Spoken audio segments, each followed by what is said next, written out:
The rebellion rises, victory is near. Love you, love you, love you. Hide our feelings, take me in your arms. Free me, free me, free me. The end of time, the climax of my story. Useless, useless, useless. Hope and religions, powerful man and darkness. Dear Scotland, my dear friend, save yourself bravely. True love cannot be to blame. Dear Scotland, my dear friend, remain our shameful past, remain our shameful wars. Oh, Scotland, oh, dear friends, we need you, we need you, we need you now. Oh, Scotland, oh, dear friends, we need you, we need you, we need you now.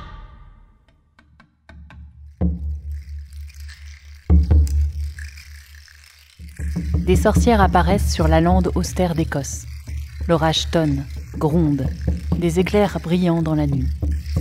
Non loin, une bataille féroce fait rage, opposant le trône d'Écosse aux Norvégiens.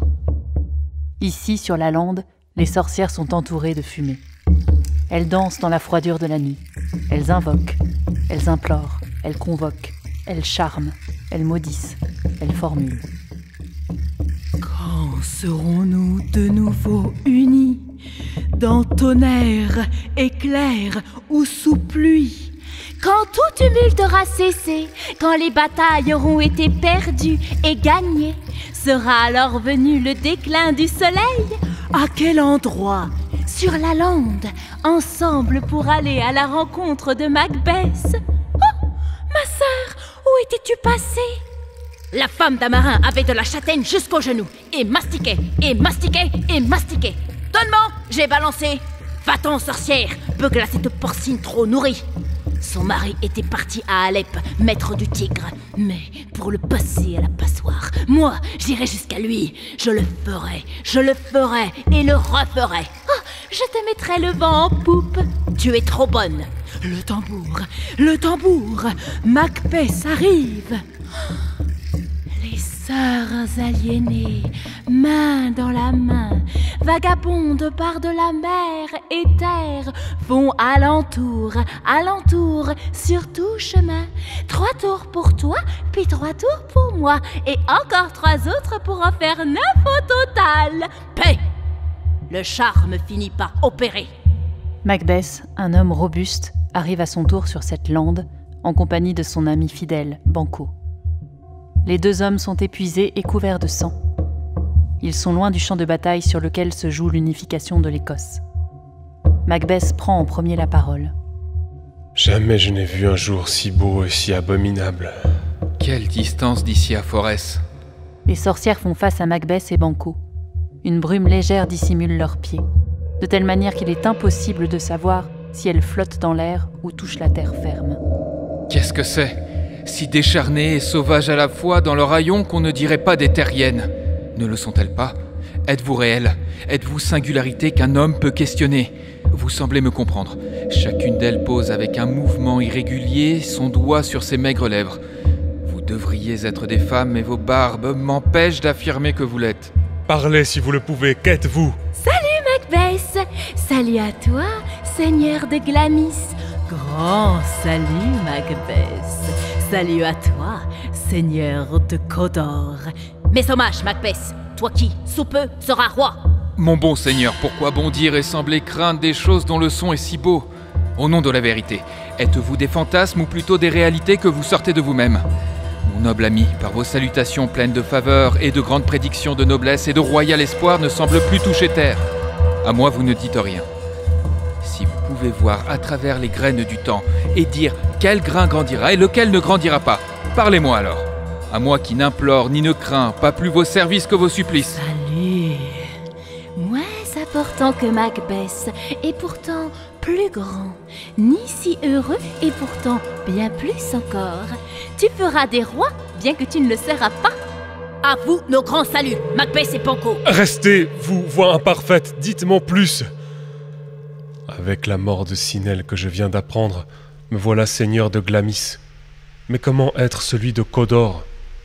Ce seigneur de Cawdor vit en seigneur prospère, et être roi se trouve au-delà de mes ambitions, tout comme être seigneur de Cawdor. Dites-moi d'où vous viennent ces étranges informations, ou, au moins, pourquoi arrêter nos pas sur cette lande pour nous livrer de telles salutations prophétiques? Parlez, je vous l'ordonne! Les sorcières, dans un éclat de rire disgracieux, disparaissent dans un épais nuage aqueux. La terre fait des bulles tout comme l'eau, et celle-là aussi. Où ont-elles pu disparaître? Dans l'air! Ce qui semblait de chair et d'os s'est maintenant confondu au souffle des vents.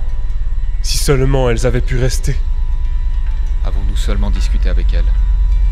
Ou avons-nous plutôt mangé la racine putride qui empoisonne la raison? Tes enfants seront rois. Tu seras roi. Et aussi seigneur de Cawdor, dans ce sens, non? Sur ce ton et en ces mots. Qui vient? Des seigneurs écossais arrivent à leur tour sur la lande où se trouvent Macbeth et Banquo. Leur annonce est sans appel. Le seigneur de Cawdor est tombé pour traîtrise. Duncan, l'actuel roi d'Écosse, fait immédiatement de Macbeth seigneur de Cawdor. Macbeth croit rêver. Les premières paroles de ses prophéties se réalisent. Si la suite devenait possible. Le roi Duncan s'invite dans le nouveau château de Macbeth pour fêter les récentes victoires sur les Norvégiens et honorer comme il se doit le nouveau titre du héros Macbeth. Macbeth, seul, songe à l'avenir. Je suis aujourd'hui seigneur de Cawdor. Belle gratification qui ne saurait pour autant me suffire. Que la lumière ne voie pas mes sombres et profonds désirs, que l'œil soit aveugle au geste. Non, je veux plus, je suis plus, je serai le roi. Macbeth devance le cortège du roi pour arriver en premier à son nouveau château de Cawdor et rejoindre sa femme, Lady Macbeth.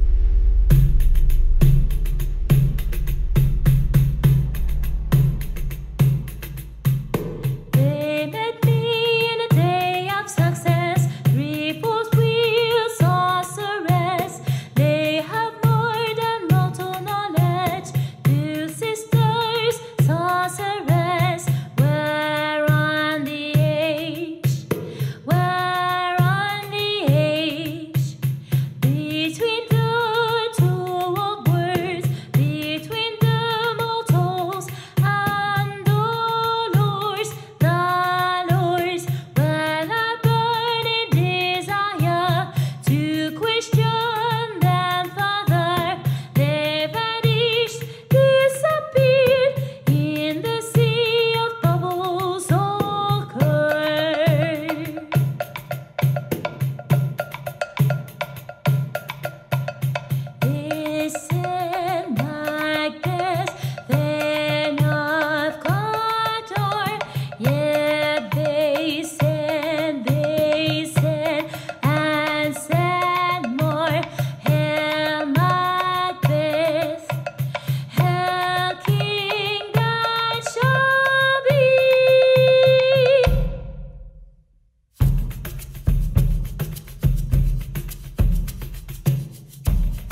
Glamis to what and Kodor, and shall be what you have promised. My lord, I feel, alley to my heart, my love, alley to my heart, my love, and farewell.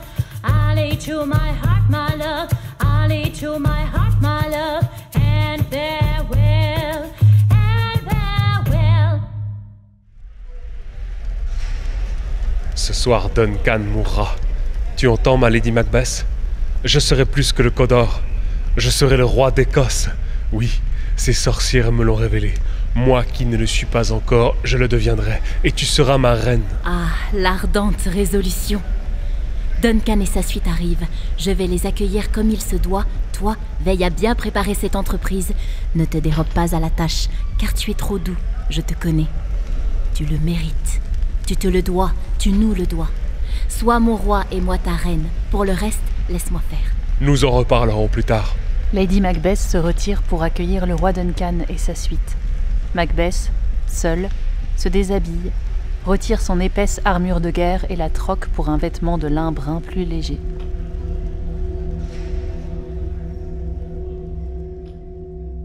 Si c'était fait quand ce sera fait, alors ce serait bien si c'était vite fait.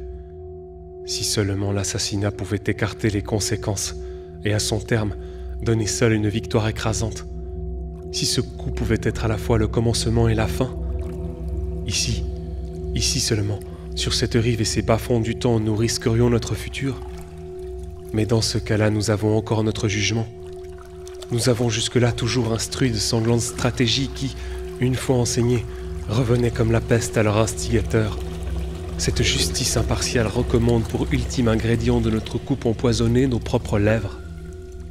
Duncan est ici 2 fois plus en confiance. En premier lieu, je suis son cousin ainsi que son sujet, 2 forces qui s'opposent à l'acte meurtrier. Et puis je suis son hôte, celui qui devrait veiller à fermer à double tour la porte aux assassins et non leur porter le couteau. De plus, ce Duncan a fait preuve d'une telle justesse souveraine, a été si pur dans ses hautes fonctions que ses vertus, telles des anges à la voix claironnante, dénonceront sans attendre le crime abominable qui lui coûtera la vie. Et la pitié sera pareille à un nouveau-né nu, chevauchant la tempête, ou à l'enfant céleste, monté sur les courriers invisibles de l'air. Cette pitié dévoilera cet acte odieux aux yeux de tous à en noyer le vent dans une mer de larmes. Je n'ai aucun éperon pour exciter les flancs de ma volonté, mais juste assez d'une ambition brûlante qui bondit, se surpasse et retombe en bout de course. Lady Macbeth, d'un pas pressé, entre dans la chambre nuptiale. Son visage froid est tiraillé entre joie et agacement. Eh bien, ma Lady Macbeth, quelles sont les nouvelles? Duncan a presque fini de souper. Pourquoi ne t'es-tu pas présenté à lui? M'a-t-il fait demander?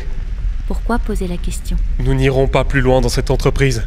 Il vient de grandement me récompenser en me gratifiant du titre de seigneur du Cawdor, et j'ai acquis pour l'opinion publique un renom de prestige qui ne devrait sitôt être terni, ni si vite être rejeté. Est-il ivre l'espoir que tu as tantôt revêtu? S'est-il à ce point endormi? Et se réveille-t-il maintenant pour contempler vert et pâle ce que librement il désire? À partir de cet instant, j'évaluerai ainsi ton amour. As-tu à ce point peur d'être pareil en ton acte que tu l'es en ton cœur? Tu voudrais avoir ce à quoi la vie te destine, mais vivre comme un dégonflé chargé de son propre mépris, et laisser le « je n'ose pas » chaperonner le « je voudrais » comme ce pauvre chat de ce célèbre proverbe. Par pitié, la paix! J'ose tout ce qui peut convenir à un homme, qui ose plus n'en est pas un. Alors quel type de créature t'a fait me révéler toute cette affaire? Lorsque tu l'as osé, là tu as été un homme.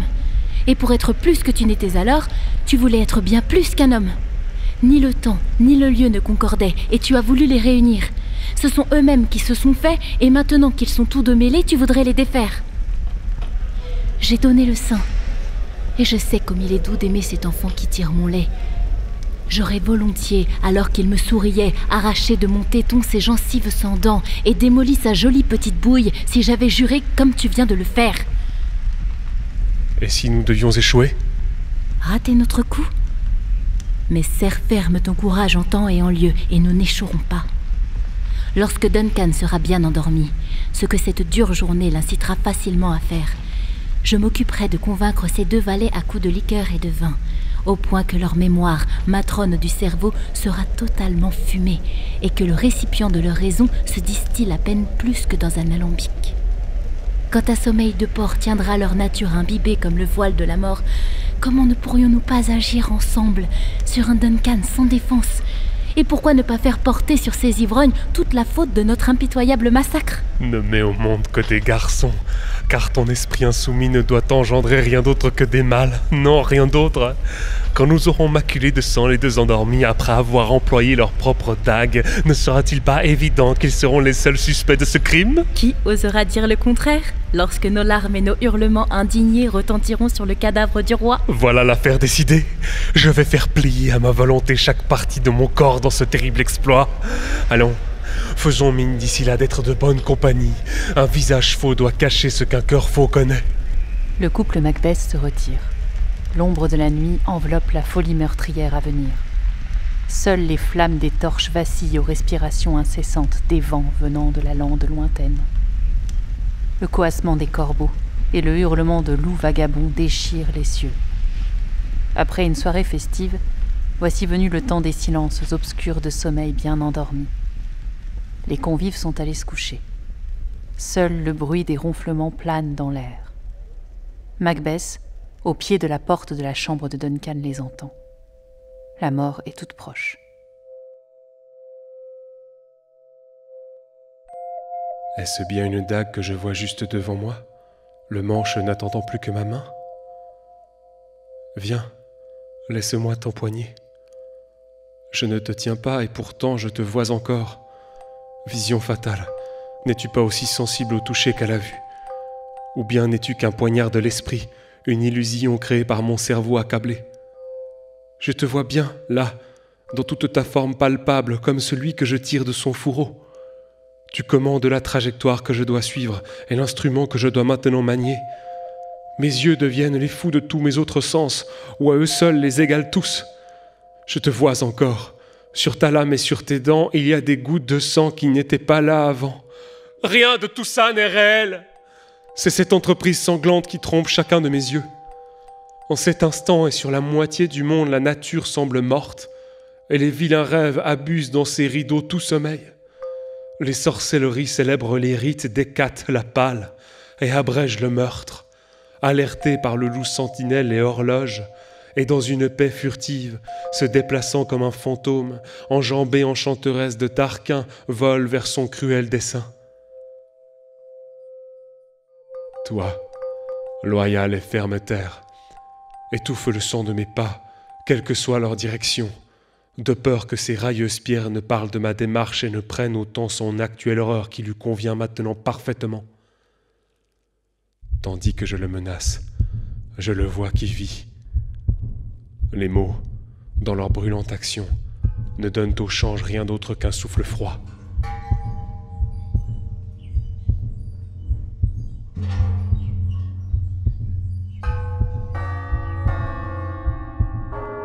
Les cloches sonnent. Je viens et c'est fait. Les cloches m'invitent. Ne les écoute pas, Duncan, car c'est pour toi le glas qui te convoque ici, au ciel ou en enfer. Lady Macbeth sort de la chambre de Duncan, une coupe à la main. Ce qui les a saoulés m'a rendu déterminée. Ce qui les désaltéra m'a donné le feu. Écoute! La paix! C'était le hurlement du hibou, le sonneur fatal qui donne le vent en poupe aux dormeurs. Il s'agit de cela. Les portes sont ouvertes et les servants épuisés simulent des charges de cavalerie par leur ronflement. J'ai drogué leur boisson de telle façon que la mort et la nature luttent en eux, et ce, qu'ils vivent ou qu'ils meurent. Macbeth entre seul dans la chambre. Il se balade entre les ronflements irréguliers. Qui va là? Quoi? Hélas, j'ai peur qu'il se réveille alors que ce n'est pas terminé. C'est la tentative et non l'acte qui nous freine. Écoute! J'ai préparé leur poignard. Il ne peut pas les manquer. S'il n'avait pas ressemblé à mon père en train de dormir, je l'aurais moi-même fait. Lady Macbeth fait mine de vouloir descendre les escaliers, puis se ravise. Elle voit alors Macbeth près de la porte de la chambre. Il a les mains couvertes de sang et les 2 dagues des servants dans sa main gauche. Il titube et murmure. J'ai fait l'acte. As-tu entendu le moindre bruit? J'ai entendu le hurlement du hibou et les pleurs du criquet. Tu as parlé? Quand? À l'instant. À mon retour? Oui. Écoute! Qui dort dans la seconde chambre? Donald Bane, le second fils de Duncan. C'est ici une vision de désolation. Macbeth détend, comme il peut, sa main droite. Il l'étire et la regarde. Quelle pensée folle de parler de vision de désolation. Un a ri dans son sommeil, l'autre a crié « Au meurtre !» de telle manière que l'un et l'autre se sont réveillés. Je m'arrêtais et les ai écoutés. Mais ils ont fait leur prière, se sont retournés et se sont remis à dormir. Les deux logeaient dans la même chambre. L'un a crié « Dieu nous bénisse !» et l'autre a répondu « Amen !» comme s'il m'avait surpris, moi et mes mains criminelles. Écoutant leur peur, je n'ai pas pu dire « Amen !» quand ils ont dit « Dieu nous bénisse !» Ne le prends pas avec tant de gravité. Mais alors, pourquoi n'ai-je pas pu dire Amen? J'avais grand besoin de bénédiction et Amen est resté coincé dans ma gorge. De telles actions ne doivent pas être tournées en boucle dans nos esprits après de tels actes, sinon cela nous rendra fous. J'étais persuadé d'avoir entendu crier « Ne dormez pas plus! Macbeth a assassiné tout sommeil !» L'innocent repos, le sommeil qui démêle l'entrelacement embrouillé des soucis, la mort que l'on porte chaque jour de notre vie, bain d'un rude travail, baume d'un esprit mutilé, second relais de la sublime nature, berger nourricier dans la fête de la vie. Où veux-tu en venir? Ça criait en continu « Ne dormez plus !» dans toute la maison. Glamis a assassiné tout sommeil et à présent Cawdor ne connaîtra jamais plus le repos. Macbeth jamais plus ne dormira. Qui criait ainsi? Pourquoi, Seigneur troublé, faire fléchir votre noble force à penser à des choses si déraisonnables? Allez donc chercher de l'eau et allez laver les témoins sanglants encore présents sur vos mains. Pourquoi avez-vous déplacé ces dagues de leur place? Elles doivent se tenir là-bas. Ramenez-les et maculez de sang les deux valets endormis. Je n'irai plus là-bas. Je suis effrayé à l'idée de mes récentes actions. Le voir de nouveau, je ne l'ose pas. Amputé de la détermination. Donne-moi les dagues. Les endormis et le mort ne sont rien d'autre que des peintures. C'est le regard de l'enfant qui craint le diable en peinture. S'il saigne encore, je dorerai de sang la face des valets pour renforcer leur culpabilité. Lady Macbeth pénètre de nouveau dans la chambre. Il y a comme un bruit de quelqu'un frappant à la porte. Où a-t-on frappé? Qu'est-ce qui ne va pas chez moi quand le moindre bruit m'effraie? Que sont ces mains? Oh, elle m'écorche la vue. L'océan du grand Neptune tout entier arrivera-t-il seulement à laver tout ce sang de ma main? Non, c'est plutôt ma main qui transformera la multitude d'océans en couleur grenat, faisant de tout vert un seul et unique rouge. Alors que Macbeth continue de s'acharner à purifier ses mains, les immergeant et les retournant dans l'eau, Lady Macbeth revient en fermant définitivement la porte de la chambre derrière elle. Mes mains ont la même couleur que les tiennes. Mais j'ai honte de porter un cœur si blanc. J'ai entendu frapper à l'entrée sud. Retirons-nous dans notre chambre. Un peu d'eau nous lavera de cette action, et plus facile sera la suite. Ta constance te laissera livrer à toi-même. Écoute, on frappe de nouveau. Mets ta robe de chambre, de peur que ces coups nous révèlent et montrent en réalité que nous étions déjà réveillés. Et arrête d'être si piteusement perdu dans tes pensées. Pour connaître mon action, il vaudrait mieux que je ne me connaisse pas. Toi qui frappes ici à la porte, par tes coups, réveille Duncan. Si seulement tu le pouvais. Tout le château se réveille en sursaut. Le crime atroce est porté au jour aux yeux de tous. Les questions sont nombreuses, les réponses orientées par l'incroyable jeu de pleurs et d'accusations qui incriminent les deux valets. Les voix s'élèvent. Ce sont eux les assassins du roi Duncan. Chacun joue sa partition et sans le savoir prend part à la sombre machination du couple Macbeth. Malcolm et Donald Bane, les deux fils légitimes du roi assassiné, sentent le vent tourner pour eux. Ils sentent l'ombre menaçante qui plane sur leur vie. Ils fuguent, laissant le champ à de nouvelles accusations.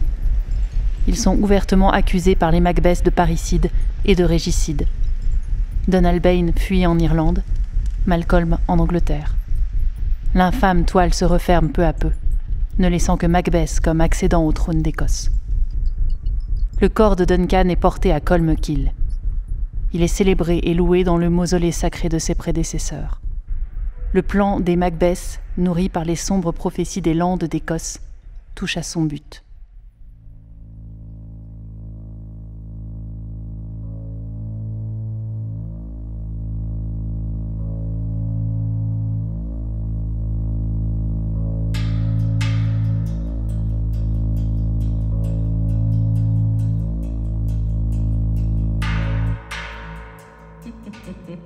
If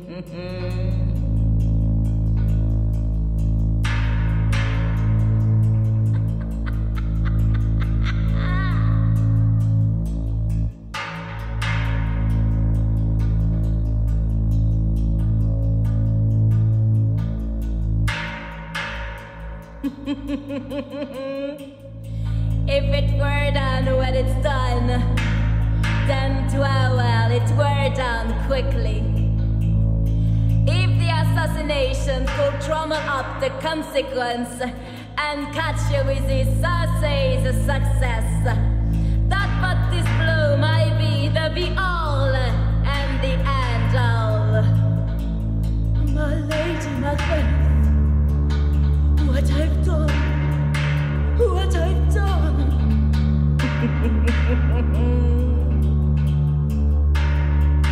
Duncan, King of Scotland, Malcolm, his son, Donald Brain, his son, Banquo, my friend and Thane of Scotland, Fleance, his son, Lennox, Ross, Menteith, Angus, Caithness, Macduff, Thanes of Scotland, Lady Macbeth, my lady, my true and only love, and me, Macbeth, Macbeth, my lady Macbeth, what I've done, my lady Macbeth,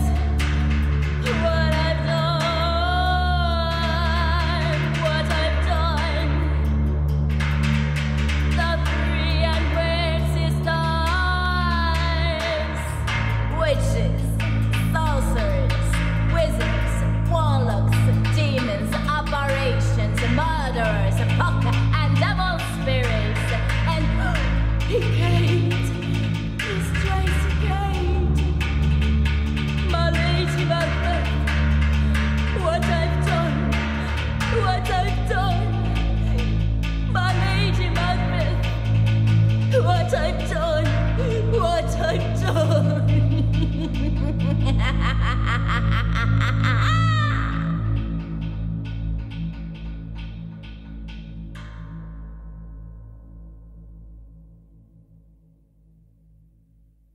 La nuit s'est maintenant éteinte.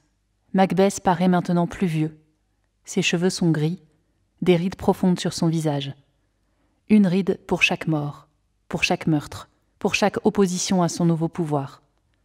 Il a accompli avec sa Lady Macbeth en si peu de temps ce que personne n'aurait jamais pu accomplir en toute une vie. Il reste une ombre au tableau.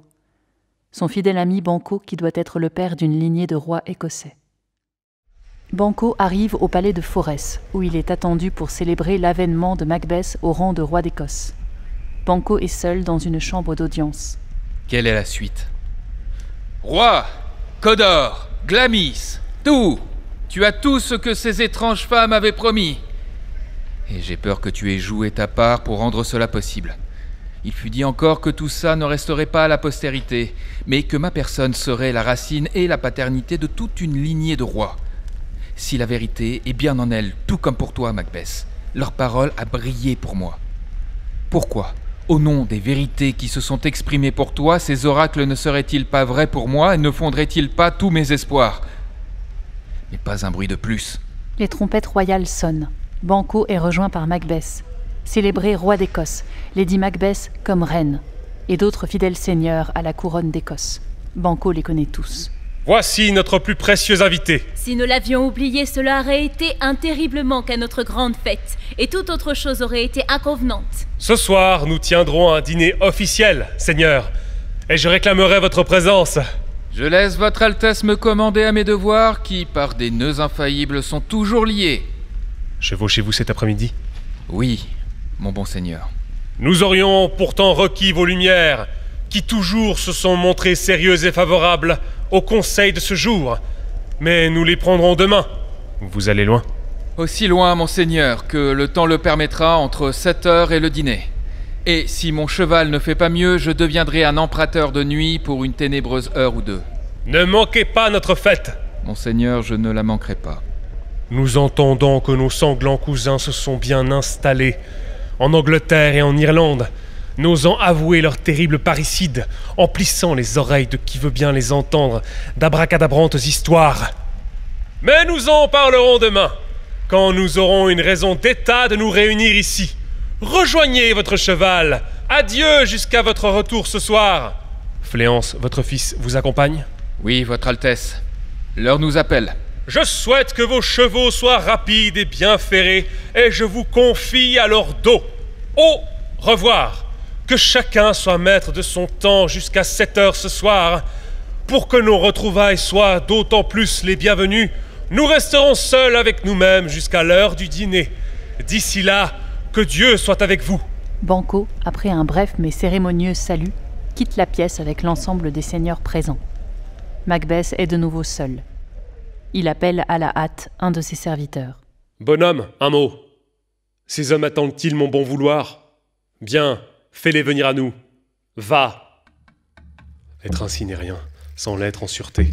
Notre peur de Banquo se creuse encore, et dans la royauté de sa nature règne ce qui pourrait être craint, car il ose beaucoup, et, à force d'un esprit sans pareil, il joint la sagesse au point de guider sa valeur vers l'action la plus sûre. Il n'y a personne d'autre dont je dois plus craindre l'existence, et face à lui, mon génie est coupé comme on dit que l'a été celui de Marc-Antoine par César.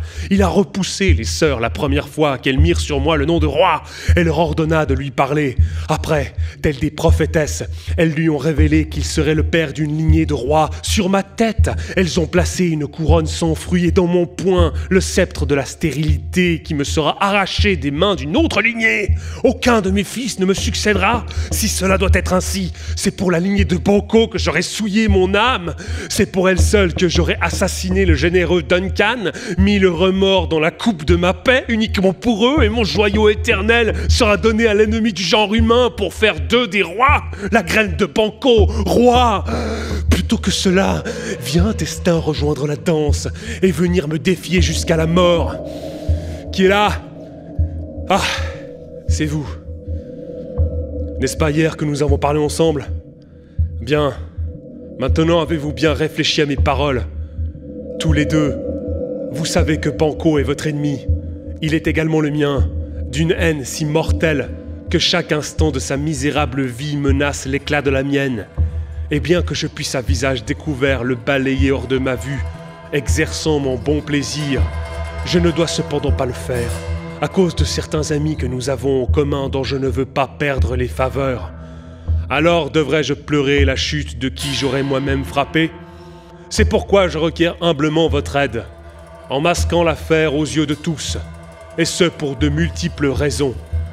D'ici 1 heure, je vous ferai savoir où aller, en acquaintance parfaite avec l'espion du temps. Et ce moment, cela doit se faire ce soir, est à distance du palais, car j'ai pensé qu'il fallait être clair de tout soupçon. Et avec lui, il ne faut laisser ni erreur ni bavure dans ce travail, Fléance, son fils, lui tiendra compagnie. Sa disparition a autant d'importance à mes yeux que celle de son père, et il embrassera le même sort en ces heures obscures. À vous de décider. Macbeth congédie les assassins. Il ne pleure pas. Son visage reste ferme et impassible. Une nouvelle ride se fige sur ses traits. Les assassins, hors du château, se rendent en lieu et place de leurs méfaits. La nuit s'installe peu à peu. L'obscurité prend à mesure forme. Mais qui t'a dit de venir, toi ? Macbeth. Aucun besoin de se méfier de lui, car il distribue notre travail et ce que nous devons faire, tout comme il veut. Eh bien, reste avec nous. L'ouest scintille encore un peu de quelques rayons du jour. Le voyageur en retard se dépêche de rejoindre l'auberge la plus proche. Oh, il se pointe, l'objet de nos attentes. Écoute, j'entends les chevaux. Banquo, accompagné de son fils Fléance, tombe nez à nez face aux assassins. Il sent leurs intentions malveillantes et mortelles à leur égard. Tous dégainent leurs armes. C'est lui. Alors, au travail. Ah ! Traîtrise ! Cours, Fléance ! Fuis ! Fuis ! Fuis ! Tu me vengeras ! Chien d'esclave, prenez ça ! Banquo barre le passage aux assassins et meurt d'un ultime coup. Pas un bruit, plus de vie. Les assassins mesurent la mort de Banquo. Il n'y en a qu'un au sol. Le fils s'est barré. On a perdu la meilleure partie de notre affaire. Bien, partons. et racontons combien on en a fait. Les assassins laissent piteusement le corps sans vie de Banco au sol. Aucune feuille n'ose le recouvrir. Plus loin, sur la lande froide d'Écosse, des feux démoniaques s'allument et s'éteignent. Les vents s'étreignent dans des étranglements incessants. Des rires, des frasques naturelles aux couleurs mi-chaudes, mi-teintes. Des craquements de feuilles fatiguées de la parure de l'automne. Les 3 sorcières tournent, tournent et tournent encore autour des flammes. De nouveau, elles invoquent, elles implorent, elles convoquent, elles charment, elles maudissent, elles formulent. Soudain, une silhouette jaillit des flammes. Elle emprunte les courbures de l'air et peu à peu se matérialise. Des ailes sortent des braises et enlacent un corps massif de femme avant de se confondre pleinement à ce corps. Un tressaillement à l'unisson des sorcières. Leur maîtresse, Hécate, est là, face à elle. Hécate tout saute, elle s'envole dans les airs, taillant les nuages brumeux et obscurs. Puis dans un fracas, elle s'écrase au sol, fracturant la terre en stries profondes. Hécate la pâle fait alors frémir son corps de colère. Elle bande chacun de ses muscles et fonce sans une once d'hésitation vers les 3 formes apeurées. Elle veut leur arracher le cœur, avec violence. Eh bien, qu'y a-t-il, Hécate? Vous semblez hors de vous. N'ai-je pas toutes les raisons de l'être, vieille harpie répugnante et dégénérée? Comment osez-vous manigancer et conspirer avec Macbeth secret d'affaires de mort, alors que moi, la maîtresse de votre sorcellerie, créatrice de tous les maux de la terre, je n'ai pas été appelée une seule fois par vous pour montrer toute la gloire de mon art? Ce qui est pire encore, tout ce que vous avez fait a été fait pour un fils désaxé, malveillant et impitoyable qui, comme tant d'autres, manœuvre pour ses seuls intérêts et non les vôtres. Il est temps de vous reprendre. Allez-vous-en. Et dans l'abîme d'Achéron, venez me retrouver au matin. Là, il viendra pour connaître sa destinée. Allez réunir vos filtres, tous vos pouvoirs magiques, vos enchantements et tout ce qui traîne. Je viendrai par les airs. Je passerai cette nuit à répandre la mort de manière sinistre et fatale. De bien belles choses doivent être accomplies avant midi. Sur la corne de la lune s'accroche une éthérique gouttelette toute prête à tomber. Je l'attraperai avant qu'elle ne touche le sol et, distillée dans les arcanes magiques, je ferai s'élever des esprits surnaturels qui, puissants de leur féerie, le feront sombrer dans la tourmente.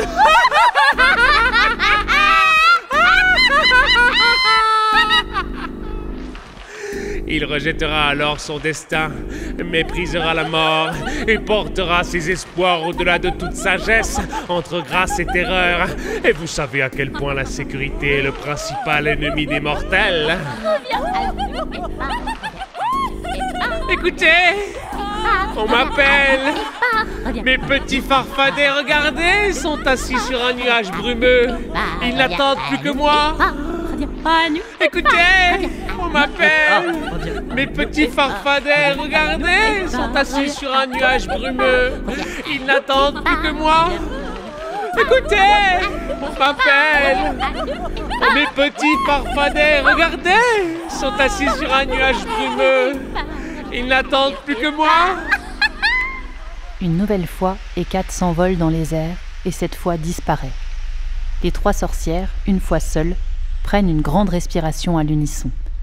Le temps leur est désormais compté. L'erreur n'est plus permise. Le chapitre doit se clôturer sans une embûche. Allez, réglons cette affaire en vitesse. Elle sera bientôt de retour. À leur tour, les sorcières disparaissent dans un tourbillon de fumée. Ici, en ces nuits assombries de meurtre se joue l'avenir de l'Écosse, prise de force par les mains du couple Macbeth. Et si des jours favorables sont à venir, des légendes s'éteignent au coin des feux, pour faire frémir l'enfant en quête d'histoires effrayantes. Une histoire qui se continue et se finit, une histoire qui ne reste pas sans fin, et sait rassasier un ventre qui a trop faim. Ici, 1000 possibilités restent à l'œuvre, et nous laissons vos imaginaires écrire d'eux-mêmes les traits que cette histoire devrait prendre.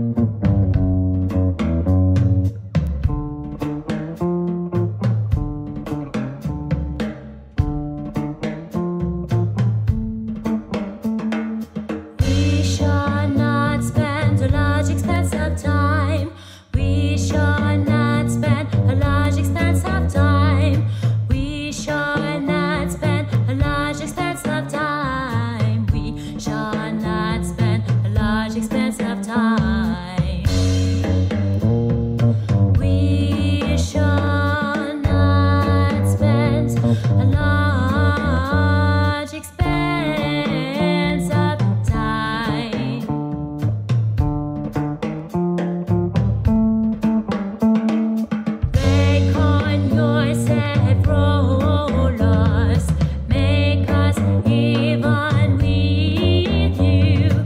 We are the new rules. We are the smartest wolves. I'm Malcolm, King of Scotland, new king of this rejoicing land. Say, Hail King, say, Malcolm, say, Hail King, say, Malcolm,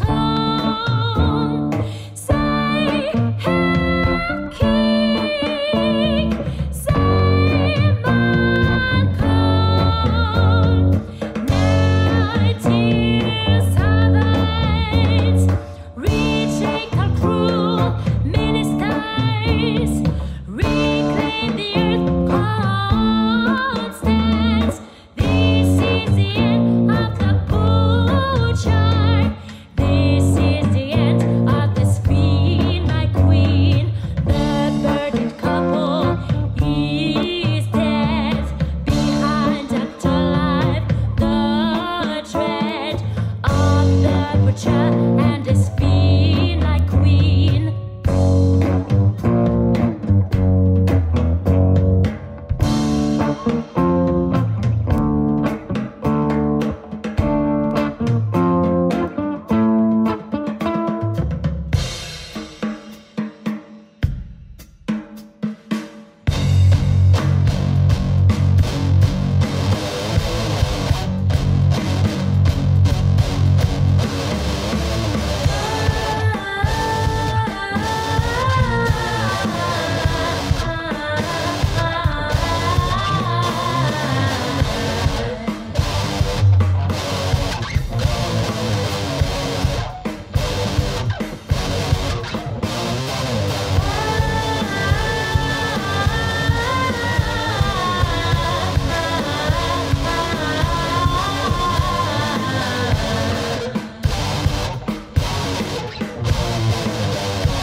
Thanks to all at once.